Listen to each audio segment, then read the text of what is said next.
दोस्तों, क्या आपने कभी सोचा है कि भारत की एक ऐसी धरती भी है जहां भगवान राम के पुत्र लव कुश के बचपन की कथाएं सुनाई जाती है, जहां महर्षि वाल्मीकि ने रामायण की रचना की परंपरा जुड़ी हुई, जहां सम्राट अशोक ने अपने विजय संदेश पत्थरों पर अंकित करवाए और जहां महात्मा गांधी ने पहली बार अंग्रेजी हुकूमत को अहिंसा की ताकत पर एहसास कराया।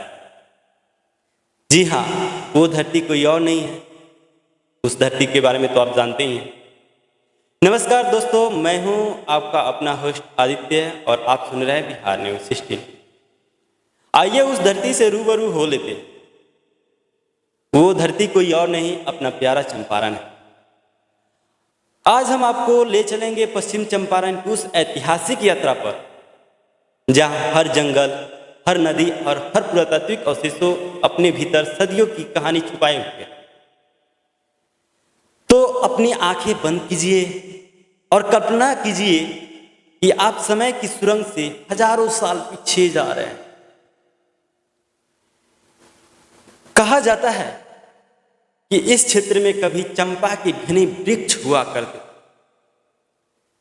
इन्हीं वृक्षों के कारण इस क्षेत्र को चंपा अरण्य कहा जाने लगा। चंपा मतलब चंपा वाला वृक्ष, अरण्य मतलब उसका निवास स्थान, यानी चंपा अरण्य।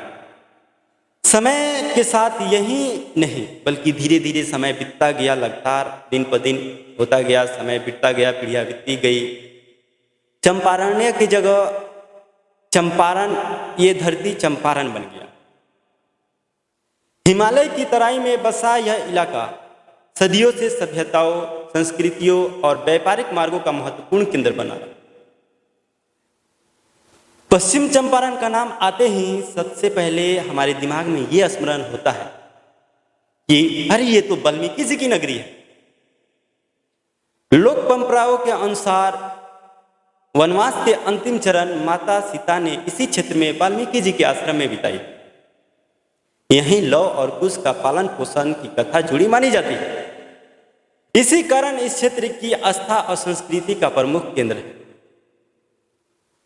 आज भी यहां आने वाले श्रद्धालु इस भूमि को भारतीय सभ्यता का अमूल्य धरोहर मानते हैं।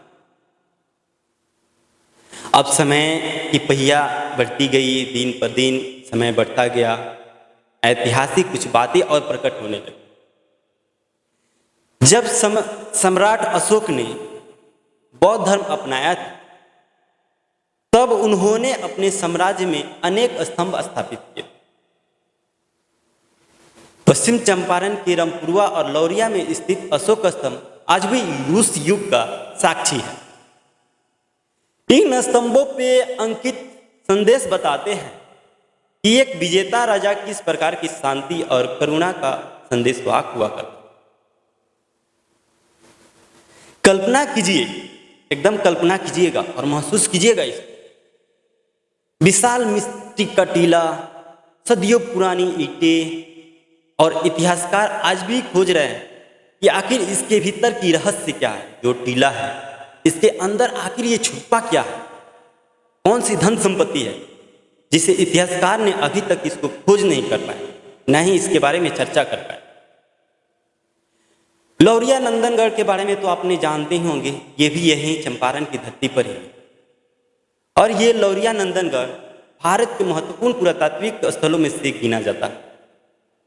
यहाँ प्राचीन स्तूप और अवशेष इस क्षेत्र की समृद्ध सभ्यता का प्रमाण माने जाते हैं। और एक बात मैं आपको ये भी बता दूं कि जो ये लौरिया नंदनगढ़ है और नरकटियागंज के दक्षिण में 5 किलोमीटर दक्षिण दिशा में एक और गढ़ है जिसे चाणक्यगढ़ के नाम से जाना जाता है।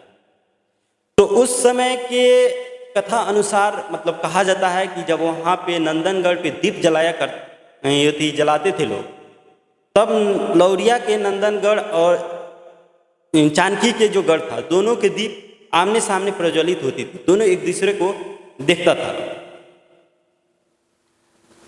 इसकी सच्चाई कितनी है यहाँ के तो इतिहास के पन्नों पे लिखा हुआ है, और ऐसा लिखा हुआ है तभी मैं आपको बता रहा हूँ।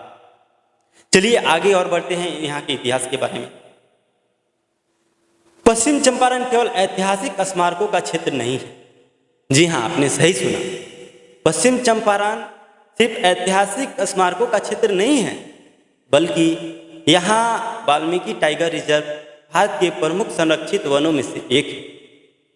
घने जंगल, गंडक नदी और हिमालय के तराई क्षेत्र में ये बसा है और सांस्कृतिक दृष्टि से ये अद्वितीय माना जाता है हमारा चंपारण। दोस्तों, आज आपने जाना कि चंपारण केवल एक जिला नहीं, बल्कि भारत की हजारों वर्षों की यात्रा का जीवित साक्षी है। मैं इसी तरह चंपारण के बारे में और कुछ बताता रहूंगा और नेक्स्ट अगले एपिसोड में सारा चीज चर्चित करेंगे। क्या वास्तव में माता सीता ने अपना अंतिम समय चंपारण में ही बिताया था? क्या लौह कुश का बचपन यहीं बीता?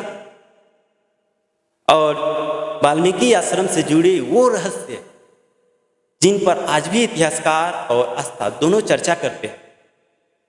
यदि आपको यह एपिसोड पसंद आया तो इसे अपने दोस्तों में साझा करें, शेयर करें, फॉलो करें। यदि कमेंट्स में आप लोग कहिएगा तो आगे की इस चर्चित कहानी को मैं और आगे बढ़ाने का प्रयास करूंगा।